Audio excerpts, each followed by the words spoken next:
Friends खूब शीघ्र एबे व्हाट्सएप यूजर को मिलवा को जाउची नुआ फीचर।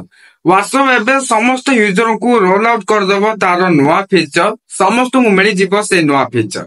एबे आपण जे कोनस भी प्लेस को जानतो प्लेस गला पर आपण तार बैकग्राउंड की चेंज करि परिबे एवं जण को आपण वीडियो कॉल करि देखेबे देखे मु एबे सेही प्लेस र अछि एई टाइप रो किछि कहि परिबे।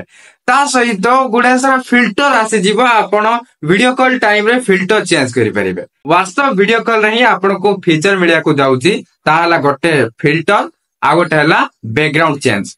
तो कौन कौन सब फिल्टर जाको ऐड हबो कौन कौन सब बैकग्राउंड जाको आपण को चेंज करिया को मिलिबो से नै मध्ये किछि इन्फॉर्मेशन रहिछि। चलंतु पूरा जानिबा इन्फॉर्मेशन ता हले ताहा पूर्व वीडियो को गोटे लाइक करंतु चैनल को नवा आस्थिले एबे चैनल को सब्सक्राइब करी बेल आइकन को प्रेस करी ऑल रे क्लिक कर रखिबा को जमारे भी भूलंतुनी। एनिके यूजर्स माने वीडियो कॉल समय रे 10 टी फिल्टर एवं 10 टी बैकग्राउंड परिवर्तन करि परिबे।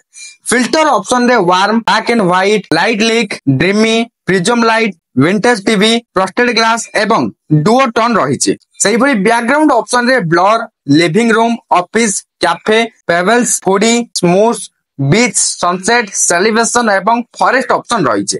10टा फिल्टर एंड 10टा बैकग्राउंड आपन को मिली जिवो। फॉर एग्जांपल आपन एबे ऑफिस रे अछंती ताहाले मध्ये आपन कॉफी शॉप रे रहितबा बैकग्राउंड करि हबो। एई टाइप रो किछि फीचर एबे व्हाट्सएप तार समस्त यूजर को रोल आउट करिया को जाउची। जहाँ भी हो व्हाट्सएप जो नुआ नुआ फीचर जाका आणुची नुआ नुआ अपडेट आणुची बहुत ही भल लागुची। एडा भी गोटे ता भितर थिला आपन को केमती लागिला निहाती आबरे कमेंट करके जणिया को जमार भी भूलिबेनी। ता सहित वीडियो टी जदी भल लागिचे निहाती लाइक करिवे शेयर करिवे आ चैनल को सब्सक्राइब करिया को जमार भी भूलिबेनी काहे ना एई टाइप रो इन्फॉर्मेटिव वीडियो मोर चैनल रे देखिया को पाई जेबे। पुनी देखाबो आ गोटे नुआ वीडियो रे सेते मते विदाय दियंतु बाय बाय टेक केयर।